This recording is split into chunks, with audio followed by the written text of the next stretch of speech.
Hello.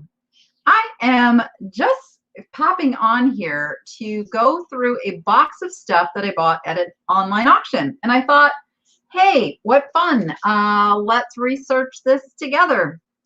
Now, I'm not going to get through all of it, but what I'm going to do is I am going to actually do the research on my phone and show you the results because I get a lot of questions about how can I quickly figure out what something is worth? Like if you're out in the wild in a thrift store, you need to be able to kind of decide if something's a good buy. So we'll go through my items that I purchased, but then we'll also do the research on my phone so I can show you how that works. And I thought, hey, I'll just come on and do this live so that I can talk to some of you guys as well as we go along. So hello, hello over in the chat. Hello, hello. That means notifications are working too. Yay. So these are items that came from a big, it's kind of an antique mall, but not. I mean, it was not a huge antique mall. It was more of a, I think I have about 30,000 square feet. So it's not tiny, but it's not like an enormous one.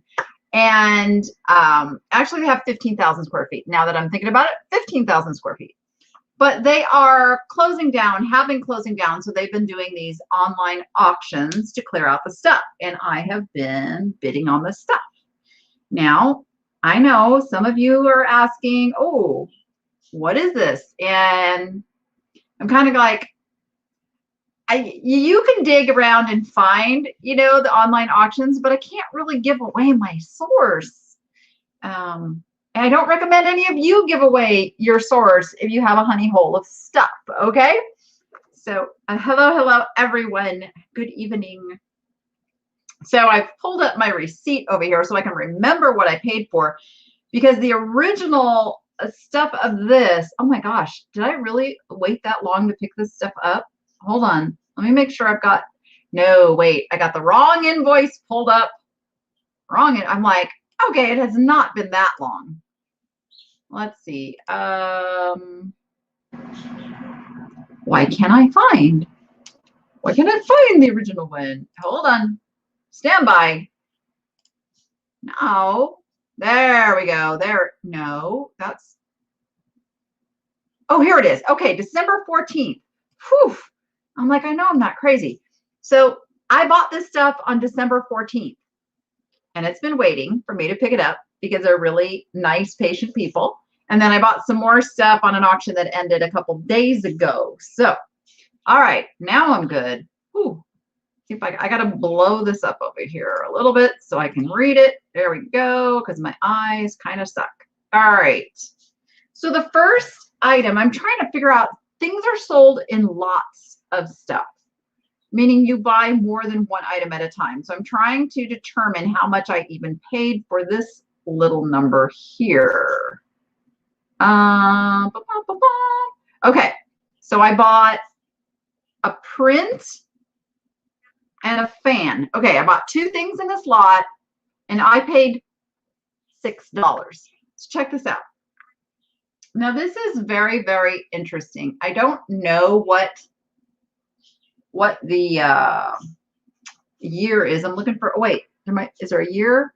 Copyright, the Artographic Corporation, Joliet, Illinois, USA. Now, it's in rough shape. I will give you that. It's a little bendy. And it is a funeral home fan.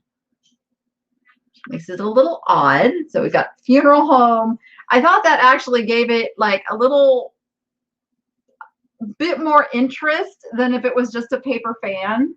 But woo, still works. So I would put this, what do you guys think? 1950s?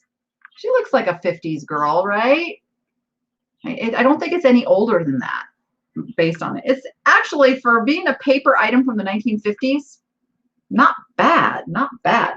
And the other item that I picked up was this print that's titled Three Rascals by, I cannot see. Okay, so this will be a fun one to do the research because Can't read the name, so we have to figure it out. And it's missing its glass, but look how old this is. Okay, so I got both of these pieces for $6. So I'm going to look this one up on my phone. Now, I have a Droid. I do not have an Apple. I'm not an Apple girl. So if you have an Apple, it may be slightly different.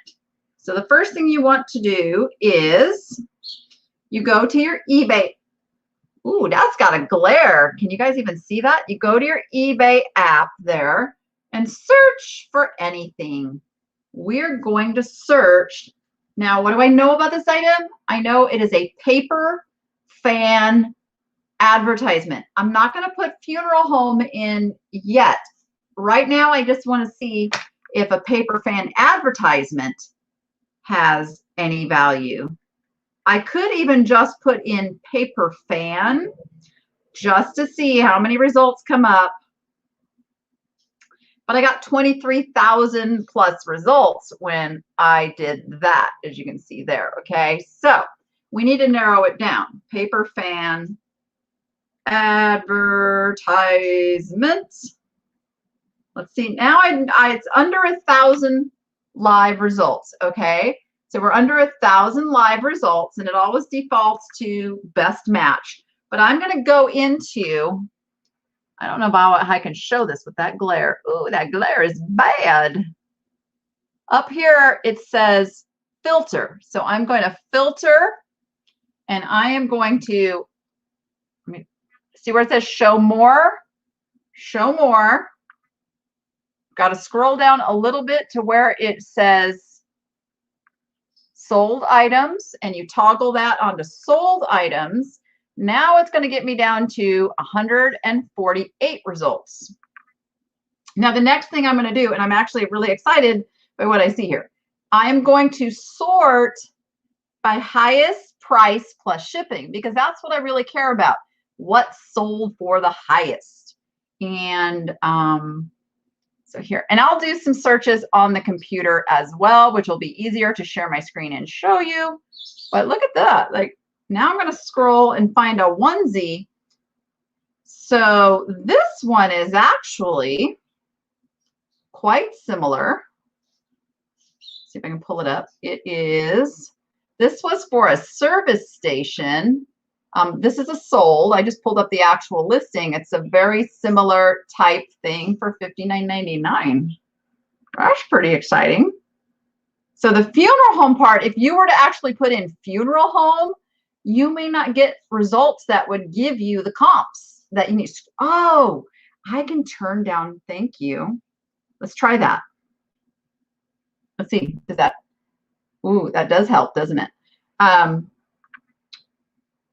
So here's another one, 1930s, $45, 1940s, $45. So now I've got some comps, and even though these are not funeral homes, these are paper fans. It helps me date them. And a lot of times what you guys do is you just overthink it a little bit. And that's not a knock. I'm an overthinker too. But what I'm going to try to get you to do is to try not to need the exact result. When you need the exact results and you don't find it, you get frustrated. You spend hours searching, you're doing all this Googling and all this stuff, and I don't want that. See, we've spent less than 5 minutes, and I have determined that if I was listing this on eBay, I could list this for $49.99, even with the condition issues, because it's a pretty rare item, and I've brought it back to being in the 1940s is when these were done. Now, I think the funeral home actually adds value. So that's the funeral home part is going to overcome the condition issues. And then we've got an actual name on the back that somebody, oh, it actually says back here, circa 1940s as is. And this is also, this also is an item you could have gone into this antique store and purchased for $5 because it's still in pencil on the back there. Hello.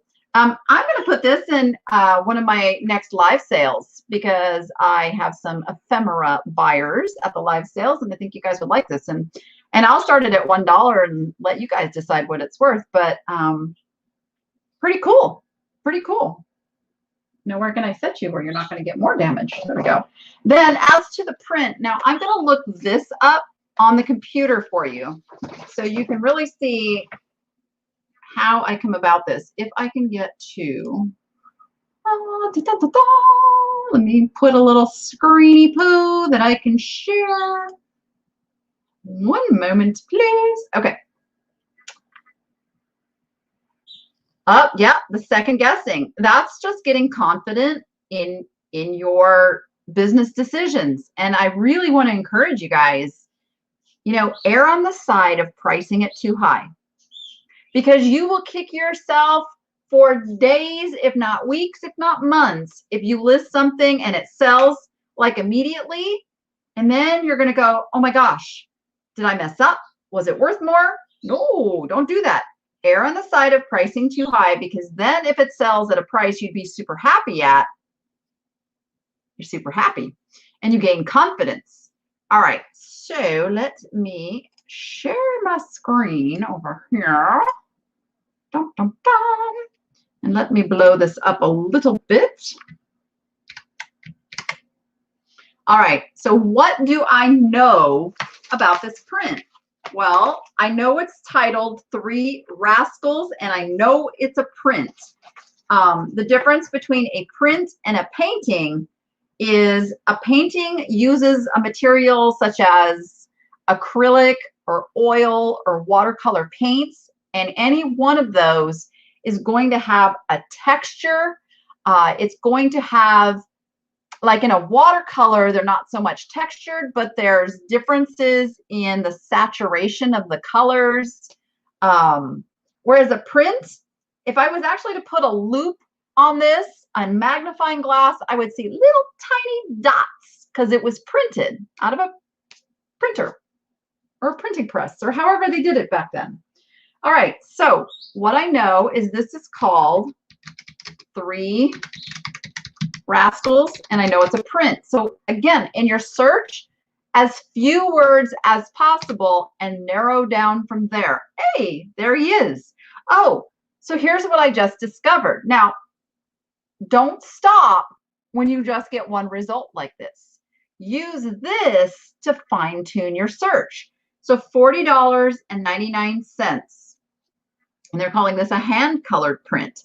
But now I know it is Kurt Meyer Eberhardt. How the heck did they get that up? How the heck did they get that out of that? Look at this. I just want to show you. How do you get Eberhardt out of that? That's crazy. But I'll take it. I'll take it.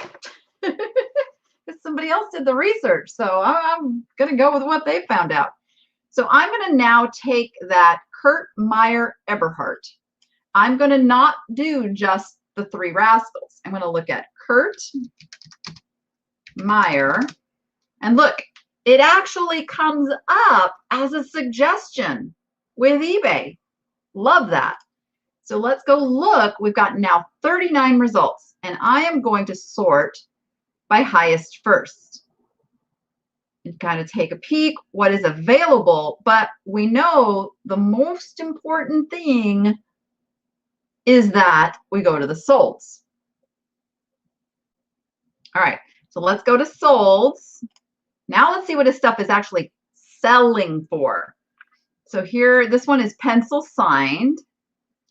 Pencil signed. This one, I don't believe that is pencil signed. I think that is a printed signature, so it's not going to have as much value. But now we get down to some other ones. Look at that. So I can list this guy. Oh, there's Three Rascals right there. And I know somebody told me the other day how to actually see the price it sold for. And if you're watching this, can you send me that comment again or that message? Because that's what I'm not remembering, if you send it in a comment or a message, but it was It was spectacular and I love it, and I lost it. So it has to do with going into the page source and control F and finding a specific phrase that shows you the actual sale price. It's awesome. But here I know that it's sold. So if you take this one here, that's 70, so 78.70 is the total here. So this one sold for more than 78.70 and less than 90. So it's sold between $78 and $90, this one here. Now it's in much better condition than the one I have. So I'm going to list this. I'm going to list this one for $49.99. What was this other one? Oh, where are you? Where'd you go, little doggy? No, you're in here somewhere. I like the horsies. Gotta tell you. Gotta tell you. Sorry, I'm scrolling fast. I'm looking for the one. There it is. 40. Yeah, I'm going to do $49.99. This one's got water damage. The only thing mine is missing is the glass. So $49.99 it is. And I've got lots of wiggle room because I just told you guys what I paid for it. All right, let's see. Ooh, you're going to like this one. This is, oh, did they tell me it had, oh, that is a bummer. Okay, so I always do that. I like start talking and don't show you. Okay, this is a really cool piece of carnival glass, but I don't remember them disclosing this, and I'm wondering if it happened after the auction. So I'm going to have to go take a peek at the invoice first of all, because it should say as is. If I can find it, there we go. Dun, dun, dun, dun, dun. Oh, they did say it had a chip. Oh, okay, now I know why I bought this. Guess what I paid for it. Now, the cool thing about an auction is they sometimes tell you exactly what it is. So I don't have to search too terribly hard on this. They called it a Northwood Carnival Glass 9-inch pulpit. So Jack in the Pulpit is what this style is. Northwood is the maker, which I'm looking to see. I think it does have the Northwood N mark. I'm not sure I'm able there. I can kind of show it. There's a Northwood N mark on the bottom there. There you can. So that's how they knew it was Northwood. It's very hard to see. But this is super old carnival glass. Now, I'm going to show you something on this. A lot of people, there's some tape residue on here, so ignore that. See these little marks here that sometimes they actually look like a crack. This is not damage. This is actually done at the time of manufacture. It's done when the glass is drying. They call these straw marks. Usually you find them on the bottom of pieces, but sometimes they will be in the body of the glass itself. It's not damage. It actually was done at the time it was manufactured. Could make it a second. So I am going to, let me look, because I titled this about looking on my phone. So I'm going to go into my handy dandy little eBay app, and I'm going to look at Northwood. Whoop. If I was really good, I'd figure out how to tie this into that and share the screen. And I know there's a way to do that.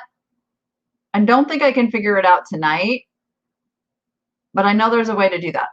Okay, Northwood Carnival Glass.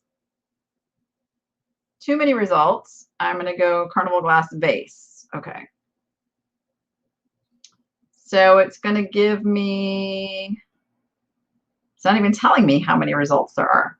I'm going to just go, I'm just going to go right into the filter it down to solds. 223 results. Now, I'm going to sort by highest. Always sort by highest. The other reason to sort by highest first is that you can look at what else is out there to store in your memory banks that you want to be on the lookout for. So right here, I'm going to show you. You want to be looking for that little baby right there. This ice blue Northwood Carnival vase for $1,100. Yeehaw. That's what I'm talking about right there. Then there's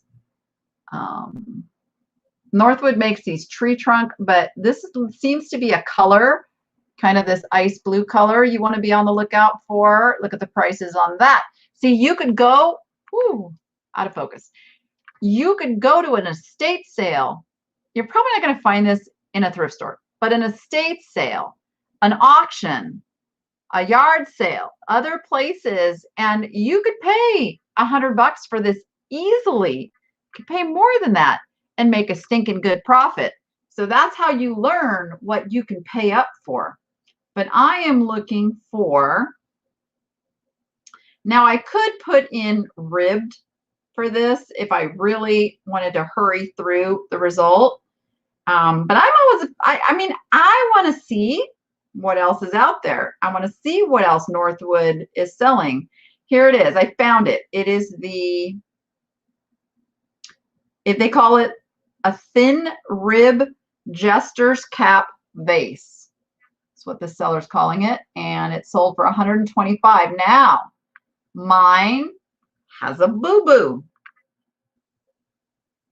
Mine has a boo-boo. So that's going to severely affect the price. So I'm looking to see if there's any other ones. Oh, ka-ching. I'm looking to see if there's any other ones that have sold. Here's another one. So, and this also, you want to look for a secondary one just to make sure that that title that they chose reflects the correct name of the item. So this one sold for $70. And now what you can do is you can fine tune down, but I'm going to do it over here on the computer so that I can share my screen. Let me get my little eBay back up here. Okay, so let me go back here. Now I know it is a Northwood, and I'm going to put in Jester's, what did I call it? Jester's cap. So there's one available. There's only one available out there. Let's go to solds. There's only been 2 sold. So I do believe what I would do with that information is I would run this on auction. Now I paid $5 for it. And because I only paid $5 for it, I could play around. I could start this at $19.99, $29.99, somewhere in there, and kind of just see where it goes. Because it's a $70 to $125 piece. If it is not broken, I will still make a decent profit on it. And but it's a pretty rare piece. It's pretty cool. So, but I only paid $5 and I went ahead and bought it, even though it's broken, because I knew it was a nice piece. I could tell by those deep colors that it was a nice piece. All right, here's another nice piece. This is Majolica. It's Majolica. It's fruit. It is marked on the bottom with a name, of which I cannot see. Maybe you guys can see it. So I'm not looking at the big letters. Let me get my little face out of there. See this? Where is it? This right here, there is a mark there that I wish it would focus on. Oh, maybe it will. Amphora. Amphora. Ah, isn't that great? Sometimes you can use your webcam to help you out there. So this is amphora. I'm looking at that going, I don't know if that's apples or fruit. I'm just going to put in amphora. You guys rather I do it on the computer so you can actually see it? You get the crazy lamp lady $10. Sold. No, not really. You may end up in one of my live sales, and I'll start it at $1 just to be fun. Okay, so we go over here and we look up amphora. I don't know, would you call that a vase? I'll call it a vase. Let's see what comes up. I'm just going to go big screen here on you and try to blow this up. So there we go. So again, 253 results is not too bad to go through, but you can see there's some pretty spectacular pieces out there of amphora. We know it's old. This is exciting. This is the kind of stuff you dream of finding out in the wild. Let me tell you right now. Gotta love this. Ooh, fun. And really, I'm showing you guys, this is how I've learned. I have learned by doing these vague searches and seeing what is out there. See, now this has fruit. The one I have has fruit. So I'm going, huh, this could be quite similar. So I would pull this up and I'd go look and see what mark theirs has on the bottom of it, if eBay will let me get to it. And here's the bottom. Oh, look, got the same mark. This one doesn't have like the letters, but this is telling me, oh wait, yes it does. Look, we've got the same letters that this one has. So now I'll go back and fine tune my search. I'm going to use this word I just found in here, this templates. Go up here. Let's say templates, which is a word I'm not familiar with. Now I've only got 42 to look through. And come down. Ooh, look at that one's got a bird on it, Jocelyn.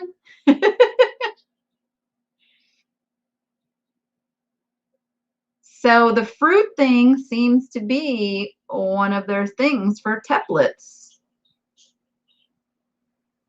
Now, of course, I would love to find the exact one that I have. But even if I don't, the style and the mark are what's important. Because look, the style and the mark,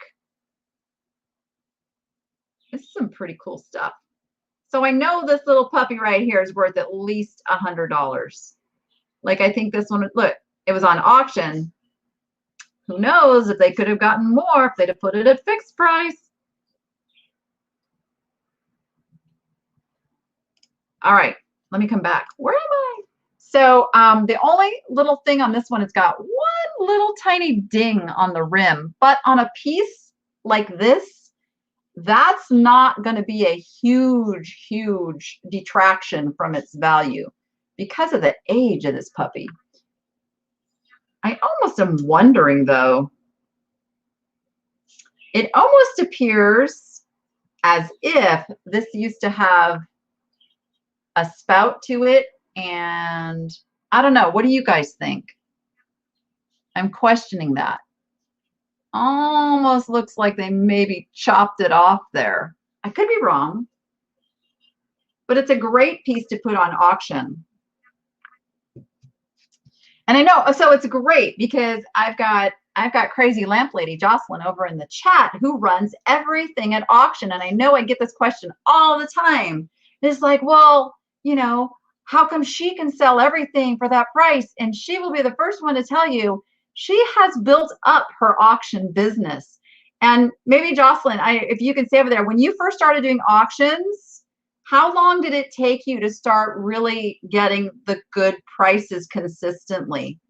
And I mean, you might have gotten it early on because of your following, but I'm going to say the average person selling on eBay does not have the customers to bring in and bid on those auctions.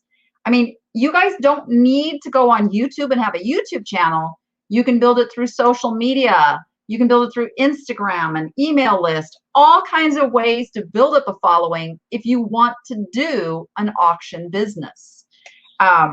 Yeah, she says they had 20,000, or you have 20,500 followers on eBay. There you go. Yeah, you have to have that following to have an auction house, business. Even real life auctions have to build up their clientele in order to be able to get the people to come in and bid on the stuff. So I don't recommend doing auctions on most things unless, like I showed you, the Northwood piece. You don't know how much that damage affects the value. Run it at auction. A piece like this where I'm not sure about it and I want, a collector who knows way more than I do about this piece, I could run it at auction and let them tell me, or it could end up in a mystery box. I'm just saying. What did I pay for this? I paid, oh my goodness. I paid $5. I paid $5 for this. See, this is why I can't give up my source of this auction. I'm sorry. You cannot go wrong paying $5 for things like that. Plus, as you're researching, as you saw going through there, you're going to see things and you're going to stick that in your memory banks and you're going to look now, for that little mark there that says amphora. Let's see if I can show it again. Focus, focus, focus, please. There you go. Yeah, so this doesn't say who done it, just says amphora. So store that in your memory banks as you're out and about. Yep, there you go. Don't auction unless it's something rare and start it at your lowest number. Yeah, the lowest number that you are comfortable if it sells at that. That's super important because there was a day, the good old days, when you could start everything at 99 cents and do really well. Now, if you did that, you're going to sell a lot of stuff at 99 cents. I assure you. And some stuff won't even sell, which is the other crazy thing. Yeah, crazy. Let's see. What else did I get here? I got some silver platey thing. It's broken silver plate. I guess I bought a lot of broken stuff. Let me see. Did they tell me this was broken? I'm looking at my invoice. I don't even see where I bought this. What is wrong with me?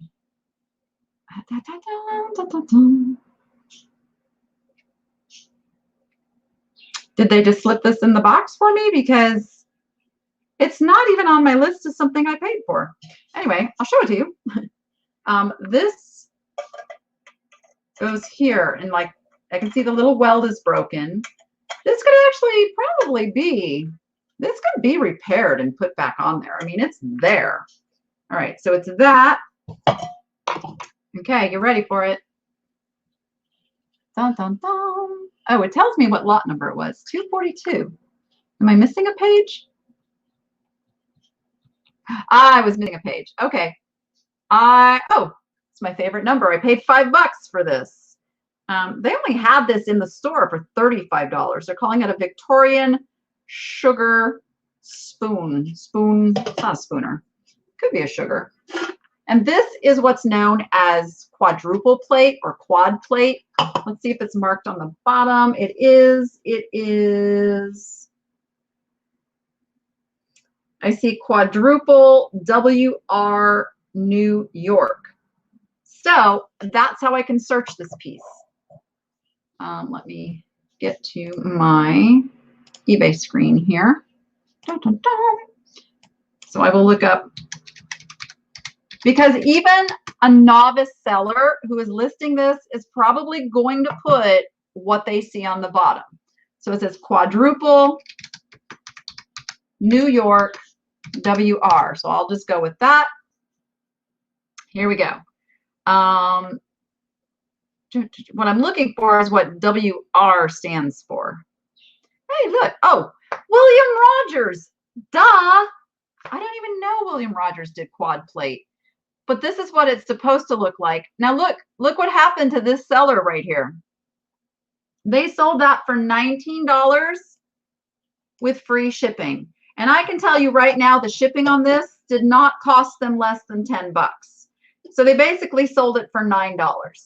Crazy. Yes. So I don't take this as my determination of how I'm going to price this. That's the mistake I see a lot of sellers making, is they find a result like this and go, oh, okay, I need to price mine at $19. No, no, no, you don't need to do that. Let's go look and see how many are available. 16 results. You can see some of this is priced pretty high. Oh, look at the little salt. Now, because again, mine has condition issues, it's an item I probably would sell at auction, but look at, there isn't even one of these available, non-available. But what if I put in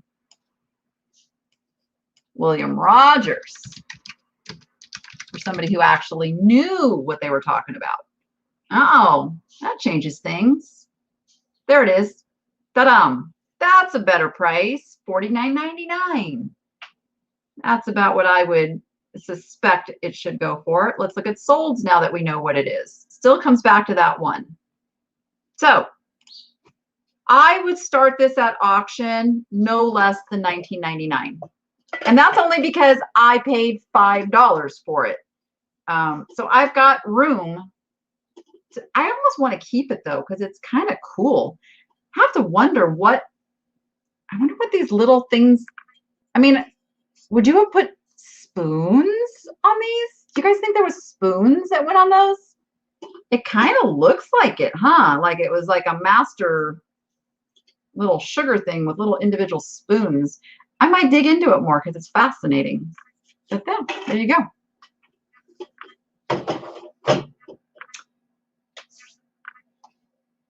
I just saw a question I wanted to address here. I'm confused. In the US, when is an auction on eBay, not an auction? So there's two formats you can use on eBay. There's auction format, and then there is fixed price, or now it's called good till canceled. And basically that's where you just set a price and let it sell and take offers and all that. Yeah, I'd totally hang spoons on that for sure. And then auctions are usually, you know, like 7 to 10 days. They run with a starting bid, but people can bid higher increments. What else do I have in here? Like, I don't even remember what else I bought. All right. Oh, these have, they have numbers on them. I can check that against the invoice. Gosh, it's been so long since I bought this stuff. Okay, now this I did pay a little more for. I think when I purchased this, I thought it was one of those convex, is it convex or concave? Convex, right? Where it rounds out. I'm losing my mind. But it is a little still life print. The frame is metal. I paid $9 for this. I paid $9. It's got a cardboard back. It's kind of cheap. It's not what I thought it was. But you can buy stuff even if it's not quite what you thought it was going to be. If you spend the right amount of money, you still can't go wrong. I mean, I'm not going to lose money on it. It's just not as exciting as I thought it was going to be. Oh, and like these guys. Like, I don't even know why I bought these guys. They seem very mid-century to me. They are like tribal wood dancer guys on burlap. So I wonder if something else came with these. Doesn't look like something that I would have gone out of my way to buy. Oh, because they were only $6. That's why I bought them. Has a little tag on the back that says Tesoros. Tesoros. Anybody recognize that store mark? Keeps wanting to do my face. Come on, show up. There he goes. Tesoros. And it was like $9.50 originally. I'm pretty sure they're like mid-century. They're like tiki bar kind of stuff. Are they even wood? Yeah, they're wood. They're real wood. Definitely real wood. So, I mean, this is like not really in my wheelhouse. How do I look that up? I would go with what I know. Let me answer this question real quick. If you find an item you're looking for in research, would it be a good idea to then sell similar and leave as a draft? Yes, you can do that, but you have to be super, super careful. You really look over that seller's, all the little stuff that could be carried over. So I'm not a huge fan of that. Because it's not that hard to create your own listing. So really, no reason not to just create your own listing. I mean, you can use some, like, if it's something in a sold that sold for a really good price, by all means, use the title. It worked. Like, why reinvent the wheel if something worked well, right? Tesoro means treasure. Okay. I was just thinking it was like a store name. So like a store kind of franchise that was Tesoro's. I don't know. Let's put in Tesoro and see what happens. Oh yeah, it does come up as metal detector. But I'm going to put wood. Now this one says Tesoro's votive. I'm thinking it was like a dime store kind of thing. So I would call these, I'm getting a little stumped here on like the frame style. That's what I'm trying to figure out, is the frame style. All right, let's see. Carved wood, native, burlap. Nada. Carved wood, let's just take out native and put burlap. See what comes up. Ah, now this is in the same style right here. Now notice this looks like it's sold pretty cheap, but look at the shipping. Holy smokers. I suspect they put in an oversized for that. But here we go. Okay, so this is similar, and they're calling them tiki wood wall art burlap. So burlap's an important word. And we know it's sold for more than the combination of this shipping and the price, which would have been $59, and this was $72. So somewhere in between there. I suspect they sold this for 30, I'm going to say like between 30 and 35, probably because the shipping was so high. Let me go down. So mid-century, I mean, now I know my words. I can list these as mid-century tiki wood wall hangings, native dancers. Boom. I would price these just based on these results at like $49.99. I see these creepy dudes all the time at thrift stores, and I pass them right on by. Are they really that old? I thought they were like more modern than that. Huh. Who'da thunk?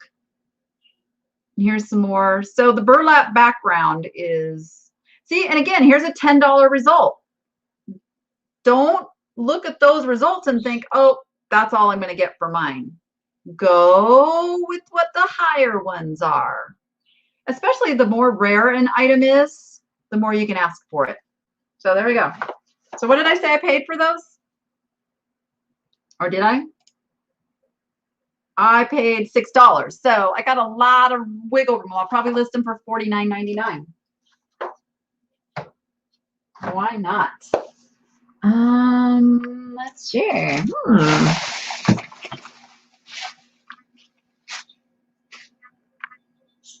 Let me see. There must have been something else in this lot. Nope, that's all there was. I thought it was bigger than. So it's got a rooster on it. I don't know if you can see. It's just like a little, he's a rooster on a rooftop. He's got a very strange little, it's like he's got a belly button. I'm sure that's supposed to be the mark though, right? Can anybody make out what that should be? So again, I don't know who made this. I'm not going to get hung up trying to figure it out, because what I do know, this is not like a valuable piece. I mean, it's not a bad piece, but it's not a piece I want to spend hours of research on, because it's just a little rooster. and I paid $5 for them. So I have a lot of room to play with coming up with it. So yeah, I've never seen a belly button on it. Now you wouldn't want to search belly button because that's not going to come up, but so go with what you know. And what I do know is this is a brown rooster, and I believe this is a creamer and not a pitcher. So very similar style there. Don't see them exactly. I stop where they say, look at those, you know, with less words. I'm going to go just see what's available out there. See if I can, like this. This is it, right? Yeah. So creamer, pitcher, luster brown. Oh, they're calling it a luster brown. Well, that's interesting. I guess you could do that. It is kind of a luster brown. Nobody knows who done it. They do know it's 1960s. So I've just got my info off of looking at some of these other listings. There he is. Oh, that's a good picture. Brown glazed redware. I don't know how they could tell that's redware, because you can't, I mean, there's nothing that would say that that's redware. I mean, I'm not saying it's not, but so $20 for the pitcher and the creamer on that one. No, honestly, this one will probably end up in one of my live sales, because I know some of you are crazy about chickens. And I can be fairly certain that you're not going to just let it go for $1. So there we go. But I'm pretty sure we could call him, if I was going to list this, I would call him a vintage 1960s embossed rooster on roof creamer mini pitcher, something like that. You were crushed when your Brown Betty teapot was worth almost nothing. Yeah, don't let yourself be crushed, though. Be careful with getting crushed. And take results with a grain of salt, because this is the results today. A month from now, you could see something completely different. A value may have skyrocketed. Some celebrity went on TV and was using this picture, and all of a sudden now everybody wants it, and boom. It's crazy how that stuff works. So don't be disheartened. That's the fun thing about the antiques and collectibles. There's no set values. It's the market. It's just how the market plays and what different sellers are selling items for. Okay. Ooh. Oh, that's okay. Here's an interesting little, again, let me try to figure out what I paid, what came with what I paid for it.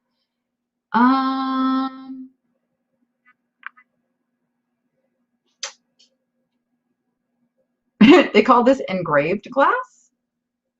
No, heavens no, it's not engraved. So here's an interesting little, now this is an example of a lot of wear to flashed glass. You can see the flashing is just about gone on this, but it's kind of charming on this piece because we can tell, you can see the bottom too, you can tell this is a super old piece of glass. Dare I say it's EAPG. And I'm not even sure what the purpose is, because there's no holes for it to be a shaker. I mean, the lid comes off, it screws off. I don't know. What do you guys think this was used for? It's definitely antique. There's no doubt about this being an antique. This is an oldie. I had gold. Okay, that was gold painted on. So this is the kind of piece that's just really fun to kind of like go in and do the work. Oh, and again, my favorite price, $5. $5, because sometimes I just have to figure it out. All right, let me go over. So we know it is flashed glass. And this is where I was like, what other words do I use? Because I'm not exactly sure what it would hold. I don't know. What do you guys think? Candy container? Yeah, probably hung up on something. Holy water? Maybe. I don't know. I'm going to put EAPG and see what comes up. 679. So first thing I need to do is go over to solds. Come here. When I blow up the screen, it takes a lot longer to scroll down. Okay, 195 results. I can deal with that. And again, we can kind of look. So I often talk about how, you know, stay away from the flashed stuff, but flashed isn't always bad. It's just not as desirable to me as if it was actually that color glass. But there's a lot of antique red flashed glass that you can see is worth good money. So let's see. I pick these things up all the time. They just intrigue me. In fact, I have one. I have a little one sitting right here. These are flashed also. Like this one's dated 1907. I'll show you when I bring the screen back. Little souvenir piece. But this piece has me intrigued. And again, I paid $5. It's really not like I can go wrong. But I get to get a little education. I haven't looked through flashed glass results lately.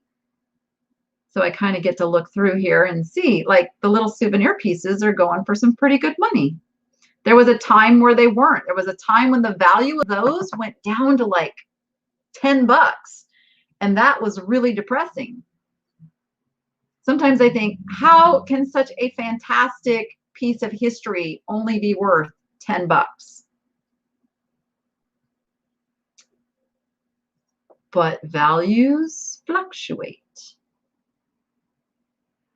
And I'm not seeing anything like this. You guys are thinking holy water or candy. So what I might do is put that word in.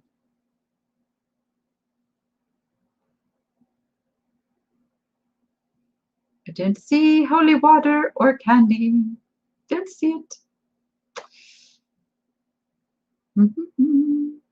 Now we're getting down to some of the smaller pieces. No, that was Beth's in 1920. I mean, just think about that. It's like somebody got this little souvenir. It was Beth that got this little piece of glass with her name on it in 1920. Doesn't it just make you want to know about Beth? Like it could have been a little prized possession. I mean, okay. I know the Depression was like back in like the 1915. Is that when it started? How long did the Great Depression, or no, it was in the 30s. It was in the 30s. So this is pre-Depression, right? Yeah, it's pre-Great Depression. I don't know why I was thinking 1915. That's really weird. Oh, I know why, because that's when my grandmother was born. That's what I was thinking of. My grandmother was born in 1915 and lived through the Great Depression. That's what I was thinking. Okay, so I'm going to go back up here and I'm going to take out the flash and the glass, and I'm just going to put holy water glass and see if I can find anything that is kind of that shape. I mean, I see round ones. I see where it could be for that. But then some of you were saying, yeah, 1930s. Red flash candy container. Okay, let's try that. Red flashed candy. I'm not going to say container because the seller may have used dish, jar, bowl, who knows. So those are full on, you know, candy dishes.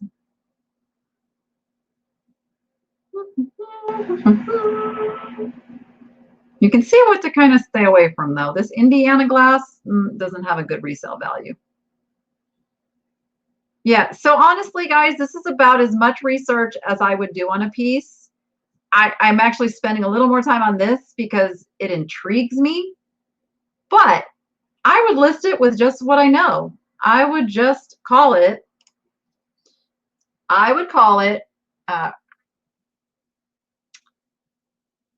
EAPG Ruby Flashed Glass Hanging Bottle Jar. Yeah, and go with it. And then just give it a price. I would probably give it like $29.99. So Aaron says the treatment on your goblet, which I'll show you in a second here, is done with a thick stain and not true flash. True flashed glass has a thin layer of colored glass over clear and doesn't flake off. Interesting. Every bit of flashed glass that I've ever experienced will scratch off. I've never seen flashed glass that is immune from the flake. This is just flat out worn off. It's just worn. Yep. All right, so that you sit over. And then this is the piece I was holding. So the little souvenir piece. Now this one belonged to Eliza Wade. Now I will probably go do a little Google search and find out if Eliza Wade had some interesting history. Oh wait, maybe it's not Wade. Yeah, it's Wade. It's Wade. Thought maybe it was Wadu for a minute, but no, it's Wade. So I'm going to go see if I can find out about Eliza Wade, who was probably born, I mean, who knows? She was probably born in the 1800s if she got this little souvenir in 1907. So railroad lantern candy container. Interesting. Yeah, you can use the word, yeah, globe, yeah. The last one looks like a little lantern. It does kind of look like a little lantern. Yeah. Yeah. So I love these. I love these. I mean, I love that it has the date on it. I know it's from 1907. This one's in really good shape too. A lot of times, again, you see there's one little spot, although I think that's supposed to be there. I think that's the dot for the eye. So yeah, this one's looking good. A little tiny bit of wear around the rim, but this is worth at least 20 bucks. What did I pay for it? What did I pay? I paid.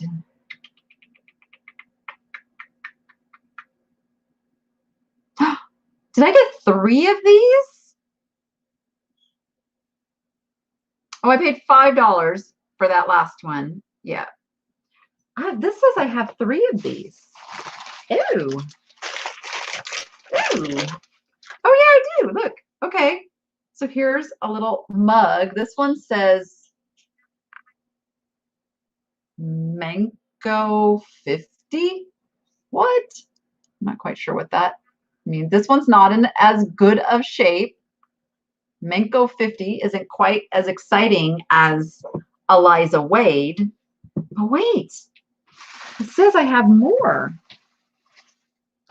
Wait, where are you? Come to me. I have a vintage shade. I'll get back to that. I can't find the 3rd piece now. Oh, I found it. Okay. And one more little picture. This one says Pat Garcia, 1906.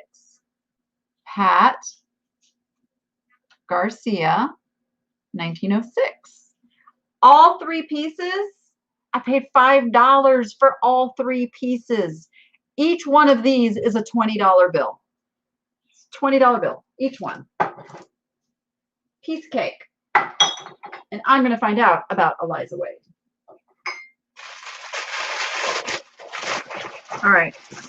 This is not being sold. You guys know me and my blue opalescent. Now it's funny because, a couple months ago, I did a video that was all glass haul identification. And I called this the poop emoji glass because I'm sorry, that's just what it looked like to me. And now I am forgetting the name of it. Now it's going to bug me. I'm going to have to go look at my sheet. Now, I didn't keep the other one because it was not my color. I have narrowed myself down as hard as it was to just blue, only doing blue. So let me find what that was called, because it's going to bother me if I don't. It's not Fenton. Is it Dugan? No, it's not Dugan. Oh my goodness. I'm looking at my little spreadsheet over here. Here, you guys want to look with me? I'll share my spreadsheet. This is where I log everything in. So now I just did a Control F, and I only want to see the ones that are opalescent. Now I've got just 22 to narrow down. So I'm kind of going through. I know which ones it's not because I know what those are. It's not Circle Scroll. It's not those. It's not Fenton. It's not Coin Dot. It's not Beaded Pearl. Is it? No, it's not Beaded Drapes. Is it? It's not Stippled Flower. Abalone, that's it. It's Jefferson Abalone. Oh, the one I got was blue opalescent. And I've already done the work and know, well, maybe I could sell this one. Let's go look what Jefferson. And if you guys watched that, you'll know that Jefferson is a glass company that was only around for about, trying to remember, it's less than 10 years. Very, very short run. And it was in the early 1900s. So when you find a piece of Jefferson glass, it's old. Oh, that's not what I want to do. What did I call it? My memory's so bad. Jefferson Abalone. Jefferson Abalone. There we go. There's a piece. Now this, I got to tell you, this just absolutely blows my mind. Yep, early 1900s. This is a matter of sellers being willing to sell this stuff this cheap. I just don't understand it. This is 120-year-old glass. Why are we selling it for 15 bucks? Like, just don't do it, you guys. Just don't do it. Hold out. Let's go see what's out there. Yeah, that's more like it. $52.50. $39.99. Yeah, okay. But then what happens is you do get those sellers who just want to blow it out, just get it out the door, and are willing to let it go cheap. Only way we get the values up on this stuff is to not let it go cheap. Start the trend. But there it is. I will probably, as you can see, I would list this one for $59.99. Like I would not list this any cheaper than that, because I want other sellers to come and go, oh, well, they priced theirs at $59.99. I'm going to price mine at $59.99. Or if they want to undercut me, then price it at $49.99. But that raises the values. Oh, somebody found out about Eliza Wade. What? What? Wait. Did you put it over here? Eliza Wade. 1893 to 1948. That's fantastic. I love that. I love history. And not just history, but I just holding this and trying to imagine the person who owned this back in 1903. Like, this was a prized possession. This was adored, I can assure you, because glass like this was a luxury, not a necessity. You know, people had to buy, a few plates and, kind of dishes and stuff to eat on and all of that. But fancy schmancy stuff was, you know, most of it was imported. And then the American companies came along and said, hey, you know what? We're going to make this stuff a little more affordable. So this was more affordable than the European stuff that came over, but nonetheless, it was still something you had to price up. Now I'm going to decide if I'm going to let that one go or I'm going to keep a duplicate until prices go up. I fully believe prices will go up. Everything goes in trends. I love how vintage and antique is coming back. I don't know if you guys have noticed it. There is, through social media, there is a trend that the millennials are starting to decorate with antiques and collectibles. They think it's cool. They love how it looks.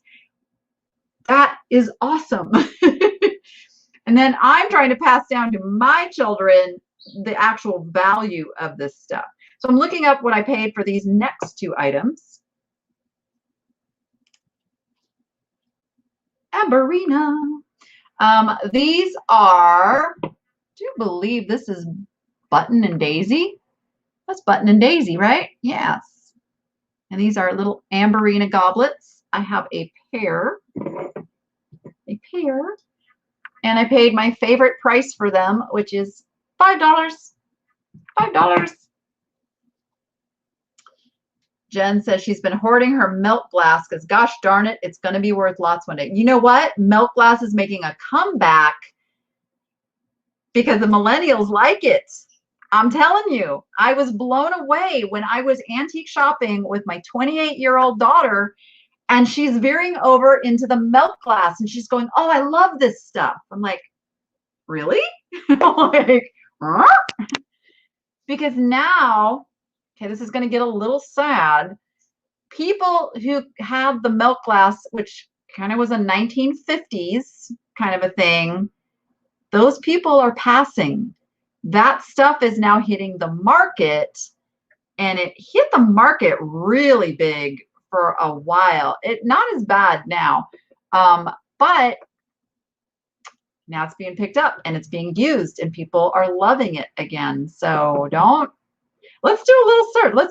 Let's take a peek. Let's see what milk glass pieces you should be picking up.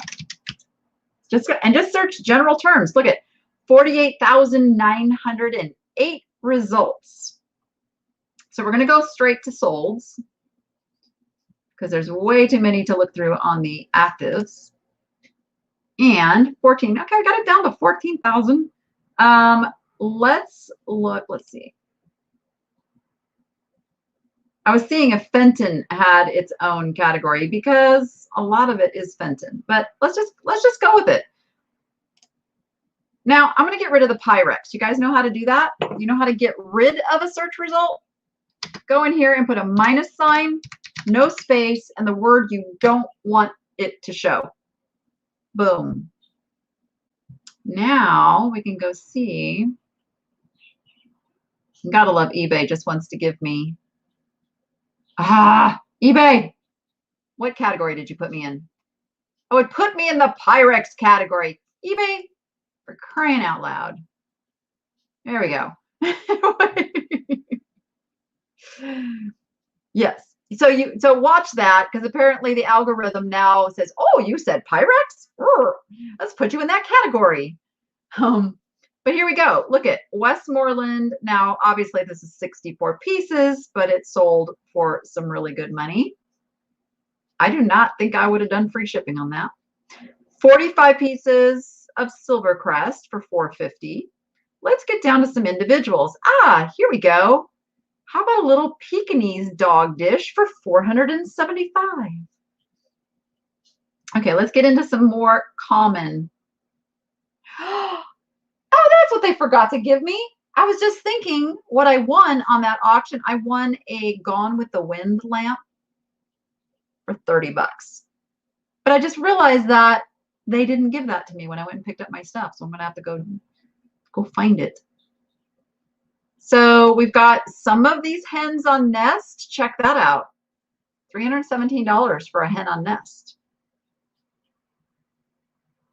And just go through. This is it, guys. This is doing searches like this takes a place of buying all the collector books now and scanning through them. Those books were invented back in the day before eBay, when you couldn't do this and you had to buy the book to see all the pictures. Now you can just go to eBay and search by highest first. And this is where if you learn a niche, if you get into something that you really love, look at Phoenix glass, milk glass, thistle pattern. You just dive into it and you'll learn and you'll store this stuff. Here's an epern. So I have a funny story. I was at an antique mall and this woman had the most gorgeous epern. And I was calling it an epernier. That was my word. I thought I was all fancy knowing that was epernier. And she comes up to me and she whispers in my ear, it's an epern. It's an epern. Okay. Look at this. The black crest, absolutely stunning. Be on the lookout for that. But look, even these little hobnail, these used to not go for anything. They are back to going for like $175, $200. This is it, guys. Just kind of learn the patterns and the things that sell above. I used to have this lamp right here.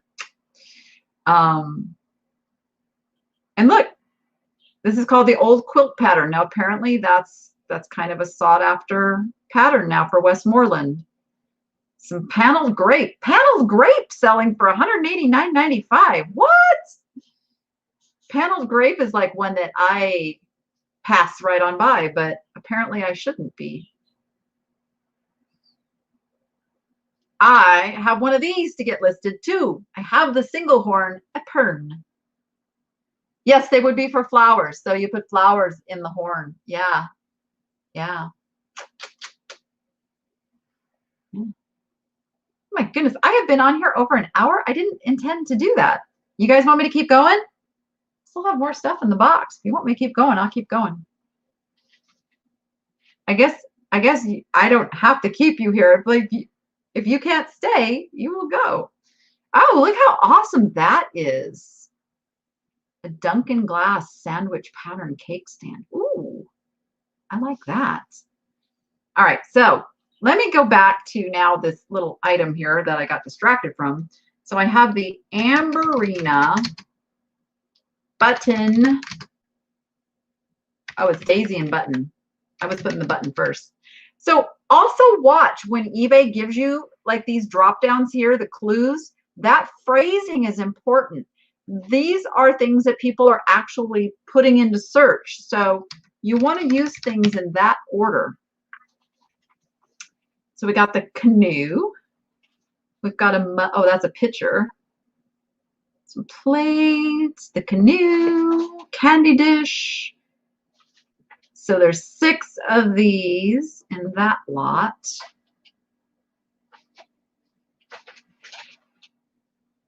I don't have anything better to do. I mean, it could be unpacking, but I look at it as I don't have to edit a video tonight, so it's all good. This counts as my video for the day. Look at, even a little toothpick is selling for $33. People are digging the Amberina. Are you going through the paper I have over there now, Zena? The beloved fairy lamp. Another toothpick for $25. So not finding my little goblets here. I could put the word goblet in, but again, I try not to limit my results because I want to see. I want to see what things are selling for. Actually, I'm just not even finding any goblets, which is interesting. You would think there would be a lot of them. So see the difference here? See, this seller ran an auction. Hopefully they were happy with that $15, which was their opening bid and the only bid they got. But we saw another seller sold the same one for what, $30, $35? So you could have actually bought this for $15 and flipped it for $35 right on eBay. Some sellers sell things just to sell them, just to get them out the door. So you can actually do some sourcing on eBay. I know lots of people who actually do that. I used to have like just saved searches set up where I'd go in and you don't call the item what it is. For instance, if I was looking for this from a seller who probably didn't take the time to learn what it was, I'd say red, yellow glass with, I don't know, you could say design or something, and find where they haven't named it, so they haven't valued it.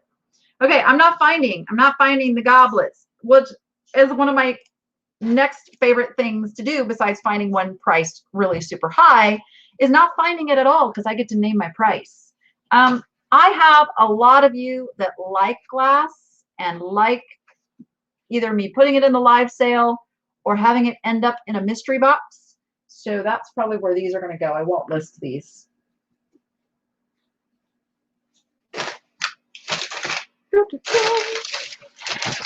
Oh, okay. Here's a fun piece. This is, again, another piece of opalescent. It's a green opalescent. This one is really thin. Ooh. Now, I'm sure they did not tell me who done it on this one, but what did I pay? This, they called it a green ruffle top vase. And again, I bought it for $5. So whenever I'm looking up patterns for this kind of glass, this design would be called ribbed. And I know it's opalescent and I know it's green. So that is how I will do my search. I will put green opalescent glass vase ribbed. And let's see, so I know it's not the Fenton one.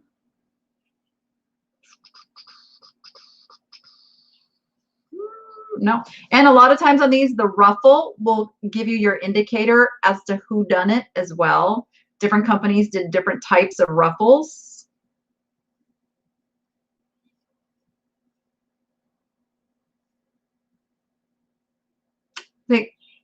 This is not, why are they showing an iridescent, like, oh, eBay, why? I will look at international sellers. Okay, so I'm not finding it in the, so I'll take out the green because I know that these things come in all different colors. I want to find this. I want to find some Tiffany glass out in the wild.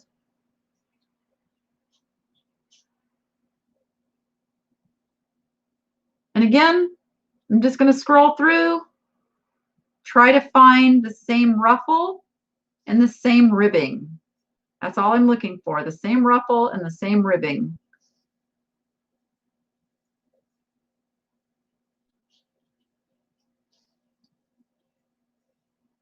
I want to read the chat, but I can't read the chat and look over there at the same time.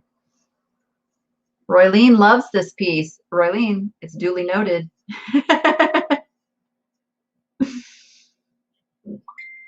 And I am not finding it. This, nope, that's got the crimping. This is called crimping up at the top here. Actually, this looks like it's double crimped. So this is a single crimp, and then the little ones are the double crimp on that. There's a Northwood.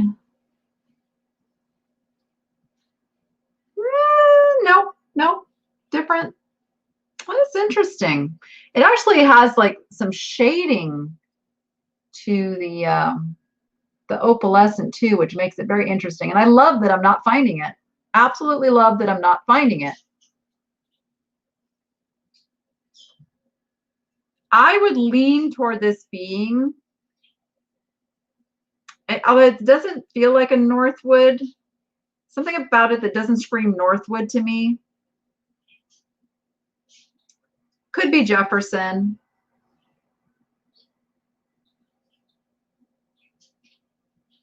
It's definitely not Fenton. It does not have a Fenton feel at all. And that's one of the things you'll hear me talk about often is the feel of the glass. As you get into glass and you get your hands on it, it's one of those things you just start knowing. You just start feeling a difference in different makers, in different styles. All right, we're not finding it. I'm not finding this little baby. So now it really doesn't matter. I might, just for giggles, I might search a little deeper. Let me show you a couple of sites that I really love for finding glass. Hi, Mom, it's Noah. Oh, that would be my son texting me. So there's a couple different. I'm going to tell you that the D.E website is probably the absolute best for IDing patterns and things. You can search by pattern if you know patterns. Like in this case, I would go into the R's and look at the different ribbed. So I pull up rib and now see, look. Oh, and that is a Fenton. Very interesting. That's the closest I think I found to this. Although this has actually a little rib sticking out. All right, well, that was interesting first choice. But you can go through and you can look at the different ones that are called rib optic. Yeah, it's a little bit like that. Maybe it is maybe if it's Fenton, it's an old Fenton. And that's it. Those are the only ones. So the other thing then you could do is by motif. And you go in here, you got animals, hearts, roses.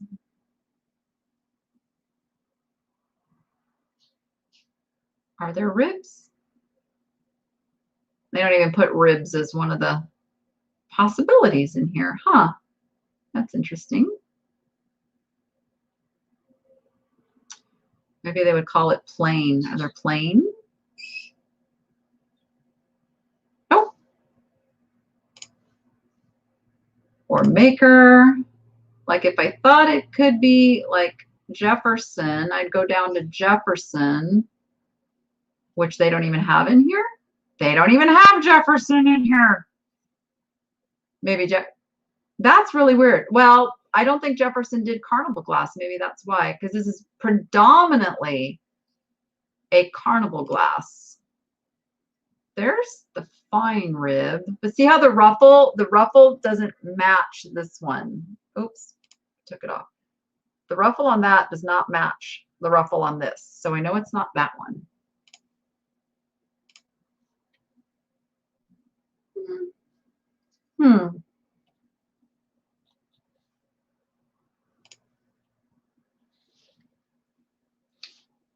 Yeah, I don't know. It's kind of a mystery piece now. I might dig into this one a little more just because it's intriguing. That's DDOTY.com. It's a fantastic site. You can get lost in that site looking at patterns. I may look in a couple of my opalescent books for this one before I give up on it. But if I was listing that, which I'm not, pretty sure it's going in a mystery box. If I was listing that, I would just put a ridiculously high price on it and let somebody tell me it's not worth that. Go ahead. I challenge you. Tell me it's not worth it. Okay. I have some more quad plate. Did I get these together? So I've got this piece here. And there's a little mark on the bottom. This says Apollo something. Oh, Apollo silver quadruple plate.